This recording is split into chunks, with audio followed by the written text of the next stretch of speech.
Why, hello there, YouTube, and welcome back to another episode of A History of Who. I am Davros, and I'm a Whovian, and today we're going to be, in this one, we're going to be talking about McCoy's era, which was unfortunately the end of the road. So, 1987 came. The show had a bit of a rough hiccup during 1986, but John Nathan Turner managed to get the show back on track and have it renewed for another season. But they did not want Colin Baker, the BBC, so they had to, fire him. And Colin Baker being so angry by this, they had to improvise on his regeneration because that's all they wanted him back for, to do an on-screen transition, which he would not do. And of course, they searched for a new actor, and as I explained in the previous episode, it was between three actors doing a screen test with Janet Fielding. But at one point, they did actually consider a woman. Yeah, they actually thought, what if Joanna Lumley was the seventh Doctor? Because they thought, the Doctor's been a man for nearly 25 years. Why not have him change sex? Bring something new to the show. But of course, they decided not to go through with it. However, Joanna Lumley would play a form, the Doctor in another aspect. But yes, we all know that the role went to Sylvester McCoy, who was known for his work on Tiswas and Entertaining Kiddies. John Nathan Turner thought, they want to get some kid viewing figures in there, so have a familiar face that can associate with children. So they got Sylvester McCoy in. So he got off to his first season pretty much all right, still adjusting to the new stuff, even Bonnie Langford being new to it as well at that time. Yeah, Bonnie Langford still being new to it. It, I believe, got off to some mixed reviews, but they did something right. Excuse me, because, it kept on going. And we had some serials. This time the show seemed to be like airing 3-part stories with 25 minutes each in there, or 4-parters.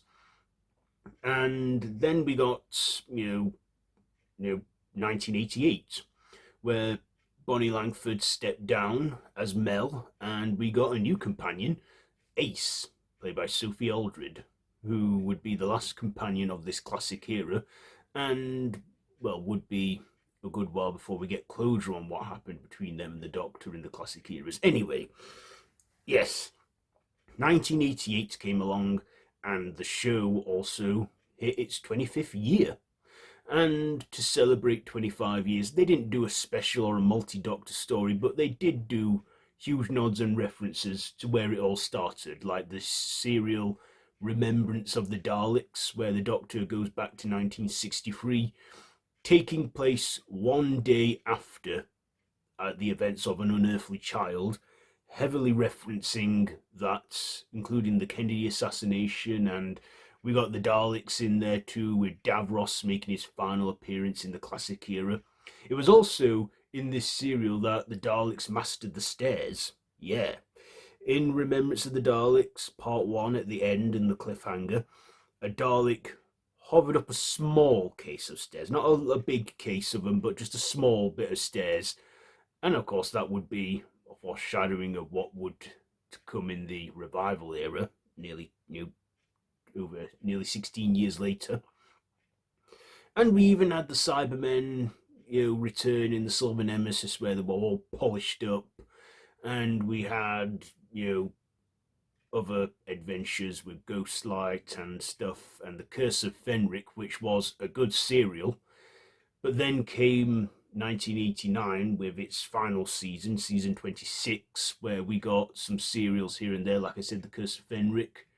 And then came 1989's Survival, which aired in the December of 1989, where the Doctor found himself on this cat planet ruled by cheetah people, and even found the Master, where Anthony Ainley would play the Master one last time. well, in the show's canon anyway, and, you know, was infected with a cheetah virus and stuff, and the Doctor would solve the dilemma by the end. And yeah, but little did they know that survival was going to be the last one for a long time. So, the season ended, and yeah, things were looking up for the show. But unfortunately, you know, the execs were not kind to the show, of course. With the falling viewing figures, with it competing with rival network ITV, Peter Greg Green, who was running things and was the new head of, the series, do excuse the noise there,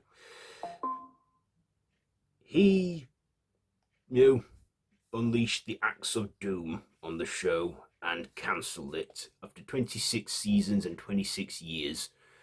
And when they got word that they weren't doing any more Doctor Who, that pretty much crushed everyone who were involved.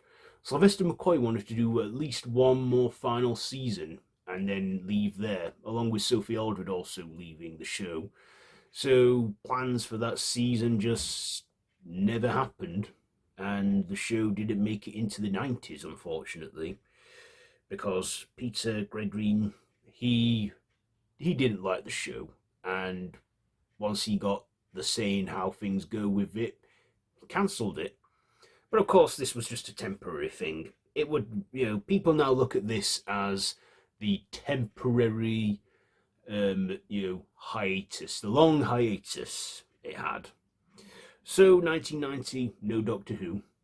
The big sci-fi hit of that time was probably Star Trek: The Next Generation. 1991, I was born, but no Doctor Who. 1992, again, no Doctor Who. But 1993 came along, and although the show had been cancelled, fans and cast members of old and new still banded together and celebrated with a documentary called More Than 30 Years in the TARDIS, with all the remaining actors playing the Doctor, and even did a Children in Need special called Dimensions in Time, where they crossed over with the BBC soap EastEnders, where all the remaining Doctors, except for Hartnell and Troughton, who were gone by then, came together in a special non-canon crossover, and I found it entertaining and good. I enjoyed it because I went on and I've seen that before, where the Rani was up to old tricks. But yeah, people celebrated 30 years of Doctor Who. It was also around this era that VHS was starting to take form, take off even more. And they began to get classic serials from the archives and make them available for home media on video. And they found a lot of serials that they could make into VHS so people could watch Doctor Who again at home. But unfortunately, for some film reels in the 60s, a lot of episodes from Hartnell and Troughton got lost. Some episodes were lost, while some episodes in the serial were in full tact. Some serials were lost altogether, and, well, some even remain lost to this day. But for those who had remaining episodes and the odd episode that was lost, they would replace with images as the audio was still in full tact. And also, they almost destroyed the first ever Dalek serial till someone who was collecting them for VHS release stopped them from doing so. Can you imagine what that would have been like? But also, the 10th Planet, the episode, where it had the first ever regeneration shown, that episode was lost. But clips and footage remain from that, and they still had the regeneration scene in full tact. But over time, in the mid-2000s, these lost episodes and serials would get reconstructed in animation, for DVD release, which I've even got my fair share of as well. And it's good animation, but it would be nice to see them in live action intact. But that was the way they did it back then. They'd film and air something maybe once or twice and then do away with it, which is a shame, really. But over the years, Some episodes have resurfaced, being owned by anonymous collectors and stuff, and have found their way back. But like I say, so many of them are missing. In fact, let's Google it now. Um,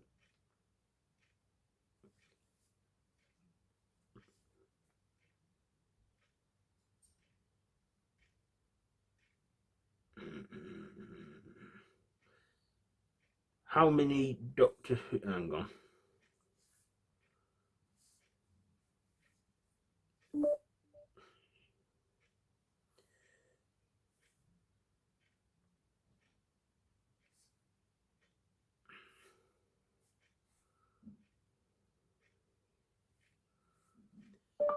How many Doctor Who episodes are missing? It's on my tablet here.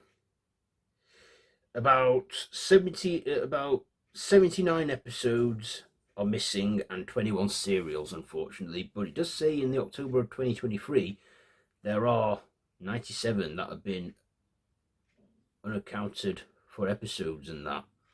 But yeah, that's how many are missing. It says on Google here on my tablet. So yeah, that is a shame. But anyway, yeah, the 90s went on, and other sci-fi shows were taking the limelight, such as Star Trek Deep Space Nine, Star Trek Voyager, The X-Files even, the redo of The Outer Limits. 1994, 95, nothing happened. Then 1996 came along. And then in the first 4 months, yeah. But sadly, in May of 1996, John Pertwee would sadly pass away at the age of 76, which is sad. He would never get to see the TV movie which would air a few weeks later. And that's when it came back, you know, in the May of 1996 for one night only.